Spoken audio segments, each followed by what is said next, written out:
सत्यनमो आदेश गुरुजी को आदेश. ओम गुरुजी. मी मस्तनाथ गुरु योगी अजितनाथजी. तर मित्रांनो, जी पंचमुखी हनुमानजीचं आपण दर्शन घेतो त्याच्याबद्दल थोडं सांगतोय, ते जरा लक्ष देऊन ऐका. जी पूर्वेकडून जी पहिलं मुख आहे वानरमुख, हां, तर ती काय करतं, दुश्मनावरती विजय प्राप्त करू शकतो आपण त्यांचं दर्शन घेतल्यानंतर. आणि पश्चिम मुख जे आहे, हां, गरुड मुख, ते जीवनामध्ये जी काही रुकावट असेल काय असेल ते सगळं दूर होण्याचं काम करतं. उत्तर दिशा मुख वराह, हां, तर शक्ती, प्रसिद्धी, लंबी आयु. दक्षिणमुखी नरसिंहमुख, ते जीवनामध्ये जी काय अडचणी असतात ते दूर होण्याचं काम करतं. आणि आकाशाकडे तोंड करून जी अश्वमुख आहे, ती सारी मनोकामना पूर्ण करण्याचं काम करतं. मग बघा आता, रावणाचा मुलगा मेघनाथ युद्धामध्ये मारला गेल्यानंतर निराश झाला रावण. आता काय करावं, काय आता आपल्याला कुठली शक्ती साथ देईल. तर त्यांनी अहिरावण,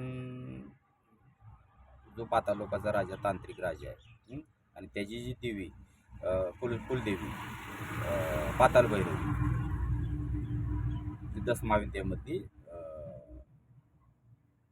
जी तिचं पाताल भैरवी 10 महाविद्यामध्ये जी देवी आहे, तर तिच्या पुढं ह्या राम लक्ष्मणांना बली द्यायचं ठरवलं त्यांनी.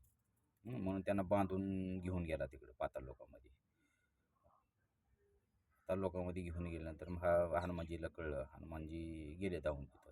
तर तिथं मकरध्वज नावाच्या गेटवरतीच वानर रूपामध्ये त्यांना भेटलं. मग तो कोण, तर त्यांचाच मुलगा होता. त्याच्याबरोबर युद्ध झालं, तो हारला. मग पुढं आता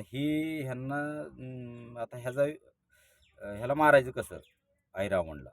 तर हनुमानजीने काय केलं, त्याचा जी 5 दिव्यामध्ये त्याचा जीव होता.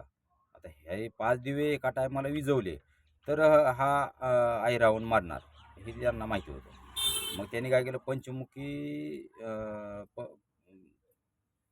पंचमुख धारण करून एका टायमामध्ये ती 5 दिवं फुकलं आणि ऐरावण भस्म झाला तिथं.